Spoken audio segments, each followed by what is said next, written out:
వైషు అమ్మ అలియాస్ వైష్ణవి. ఈ యూట్యూబర్ గురించి మీ అందరికీ తెలిసే ఉంటుంది.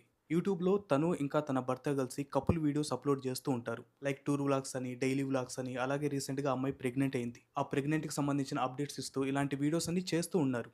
అయితే ఈ వైష్ణవి అనే అమ్మాయి ఈరోజు శవంగా బయటపడింది. అండ్ తనని మర్డర్ చేసింది కూడా ఎవరో కాదు, తన సొంత భర్తే. విషయంలోకెళ్తే ఈ వైష్ణవి అనే అమ్మాయికి కేవలం 19 సంవత్సరాలే. అండ్ తన భర్త పేరు వచ్చేసి హరిబాబు. ఇతను హాస్పిటల్‌లో వర్క్ చేస్తూ ఉండేవాడు. వీళ్ళిద్దరిది లవ్ మ్యారేజ్ కూడా. ఇంట్లో ఒప్పుకోకపోయినా కూడా ఫోర్స్‌ఫుల్‌గా మ్యారేజ్ చేసుకున్నారు.